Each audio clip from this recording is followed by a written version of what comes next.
तनाव है तो ज़िंदगी है। मैंने अभी कुछ ही दिनों पहले एक किताब पढ़ी, तनाव रहित जीवन जिएं। उसमें ऐसे ढेर सारे नुस्खे बताए गए थे जिससे आपके जीवन में तनाव कभी नहीं आएगा। मैं मन ही मन सोच में पड़ गया, क्या वाक़ई ऐसा संभव है कि हमारे जीवन में तनाव कभी ना आए? क्या वाक़ई हम तनाव को सदा के लिए मिटा सकते हैं? बच्चों को स्वयं के वज़न से ज़्यादा भारी बैग और शिक्षा का तनाव रहता है। जबरदस्त प्रतिस्पर्धा का तनाव है।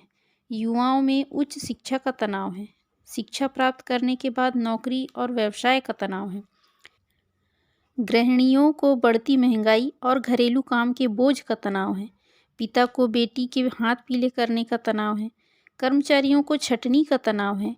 वृद्धों को बीमारियों का तनाव है। पूरे संसार में हर व्यक्ति को कभी न कभी किसी न किसी बात का तनाव रहता है।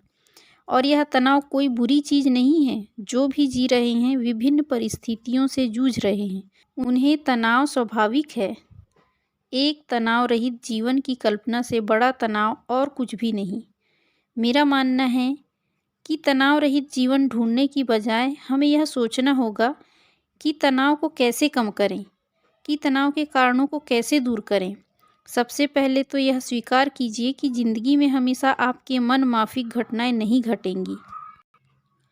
ऐसी घटनाएं आपके साथ भी होगी जो कभी आपको खुशी देगी और कभी गम।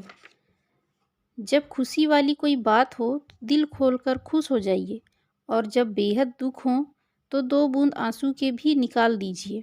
क्या फ़र्क पड़ता है? भावनाओं पर कठोर नियंत्रण रखने का प्रयास मत कीजिए। यह प्रयास आपको तनाव से भर देगा।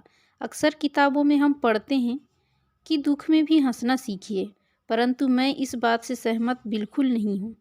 यदि आपको 2 क्षण रोने का दिल कर रहा हो तो पूरी इच्छा शक्ति और ताकत लगाकर कृत्रिम हंसी हंसने से क्या होगा? ज़्यादा बेहतर है मौका देखकर 2 मिनट रो लीजिए, मन हल्का हो जाएगा, तनाव उड़न-छू हो जाएगा। हर भावना को दबाइए मत, कृत्रिमता मत दीजिए। मेरे अनुसार तनाव का सामना करने का प्रैक्टिकल तरीका परिस्थिति का आकलन करना और कारण पर संपूर्ण विचार करना है।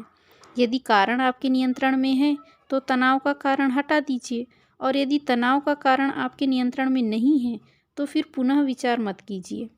तनावपूर्ण परिस्थिति में ठंडे दिमाग से यह सोचिए कि किन परिस्थितियों को आप बदल सकते हैं और किन परिस्थितियों को आप नहीं बदल सकते। यदि आप अपरिवर्तनीय की चिंता करते रहेंगे तो आपका तनाव और बढ़ता चला जाएगा, क्योंकि आप पूरी ताकत लगाकर भी अपरिवर्तनीय को नहीं बदल सकते। मान लीजिए कि 2 दिन बाद आपके घर में शादी है। आपने कभी स्वप्न में भी कल्पना नहीं की थी कि अचानक बेमौसम बारिश शुरू हो जाएगी। 2 दिन पहले बारिश शुरू हो गई और अब आप बेहद तनाव में हैं। यदि आप बारिश को कोसते रहेंगे तो आपका तनाव और बढ़ता जाएगा, जबकि वो आपके नियंत्रण के बाहर है। आपको तुरंत हालात को स्वीकार कर बचाव के रास्ते ढूंढने होंगे। जैसे यदि खुले लॉन में पार्टी है तो उसकी जगह इंडोर पार्टी रखिए, या लॉन पर पानी रोधक तिरपाल लगवाइए। आपको यह भी सोचना होगा कि यदि तेज बारिश के साथ आंधी आई तो बिजली भी गुल हो सकती है, इसलिए जनरेटर की व्यवस्था तैयार रखनी चाहिए। बारिश क्यों हो गई? मौसम विभाग ने सूचना क्यों नहीं दी? यह सब बार बार सोचकर आप अपनी ऊर्जा और समय व्यर्थ करेंगे। किसी भी तनावपूर्ण परिस्थिति में मैं यह सोचता हूँ कि इस परिस्थिति में क्या क्या ऐसे कार्य किया जाए जो मेरे नियंत्रण में हैं। उन कार्यों की तत्काल जवाबदारी लेते हुए नियंत्रण में लेता हूँ। जो कार्य मेरे नियंत्रण में नहीं हैं उन्हें गौण कर देता हूँ, उनमें अपनी शक्ति व्यर्थ नहीं करता। तनाव का सामना करने के सूत्र: बांटो तो घटेगा, छुपाओ तो बढ़ेगा। अक्सर लोग तनाव के कारणों को अपने भीतर छुपा लेते हैं। वे नहीं चाहते कि दूसरे भी उनकी वजह से तनावग्रस्त हों। वे अक्सर यह भी नहीं चाहते कि दूसरे उनको कमज़ोर समझें या दूसरों को उनकी अंदरूनी बातों का पता चले। ऐसे लोगों को अपने ही तनाव से घुटन होने लगती है, क्योंकि तनाव को बाहर निकलने का रास्ता नहीं मिलता, वह अंदर ही अंदर बढ़ता चला जाता है। ऐसे में या तो वे आत्मघाती कदम उठा लेते हैं या कोई गलत निर्णय ले लेते हैं। ज़्यादा बेहतर यह है कि आप अपनी पत्नी से, परिवार के सदस्यों से या करीबी मित्रों से समस्या बांट सकते हैं। जैसे ही आप बात करना शुरू करते हैं, तनाव घटने लगता है। जैसे जैसे तनाव कम होता है, आपके दिमाग में समाधान आने लगते हैं। तनाव सोचने की सकारात्मक प्रक्रिया पर ही विराम लगा देता है। जब आप दूसरों से चर्चा करते हैं, तो उनकी सलाह से कभी-कभी आपको एकदम नए हल मिल जाते हैं। समाधान ढूंढने की मानसिकता आपके अंदर पैदा हो जाती है। ऐसे कई तथ्य जो अनजाने में आपने नज़रअंदाज कर दिए, वो आपके सामने आ जाते हैं। मैं डॉक्टर हूँ। मैं आपको मेडिकल क्षेत्र की एक बात बताता हूँ। मरीज को शरीर के किसी हिस्से में इन्फेक्शन हो जाने से मवाद बन जाता है। असहनीय दर्द होना शुरू हो जाता है। सूजन आ जाती है। वह सूजन बढ़ती चली जाती है और साथ ही दर्द भी। ऐसे में दवाइयाँ असर नहीं करती। ऐसे में चिकित्सक उस सूजन में छोटा सा चीरा लगाते हैं। जैसे ही दबाव को निकलने की जगह मिल जाती है, तेजी से मवाद और इन्फेक्शन उस जगह से बाहर निकल जाता है। मरीज को चमत्कारिक आराम मिलता है। दवाइयाँ भी असर करने लगती है। कहने का सार यही है कि दबाव और तनाव को निकलने का रास्ता दीजिए। समस्या को बांटिए, अपने अंदर दबाकर मत रखिए। व्यवहार पर ध्यान दीजिए।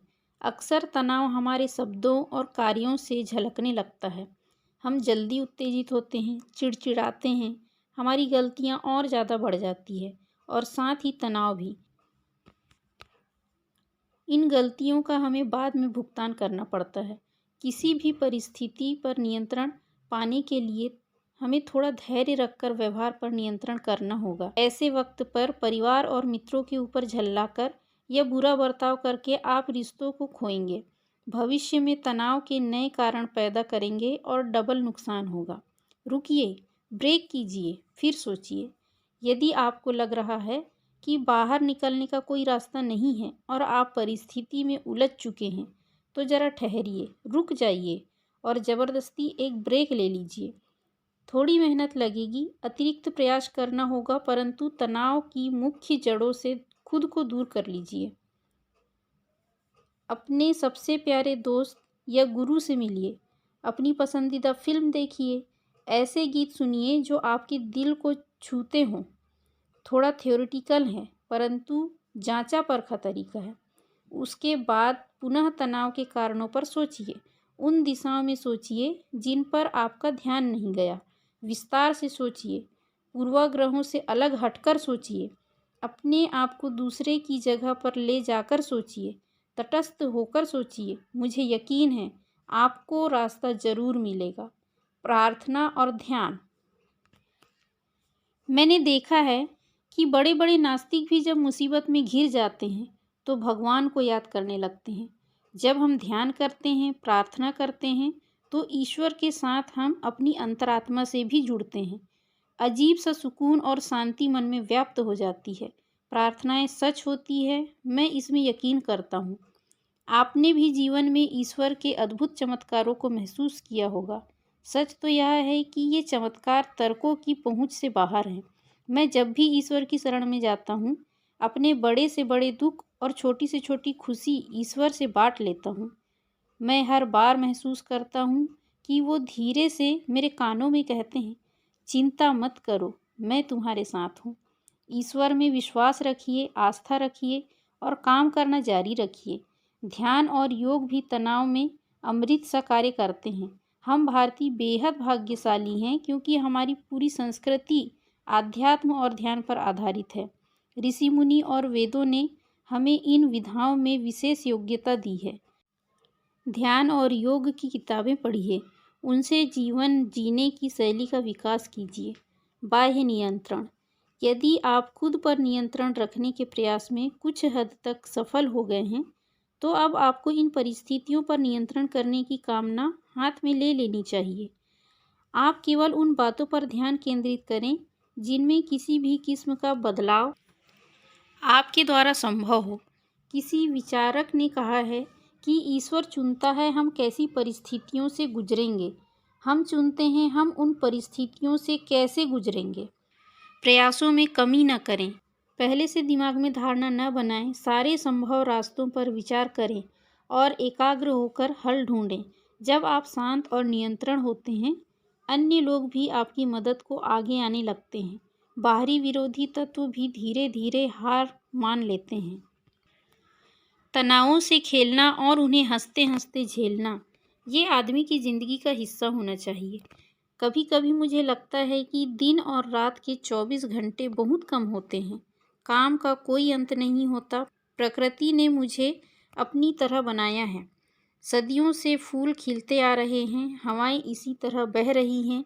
जब ये नहीं थकती तो हम क्यों थकें।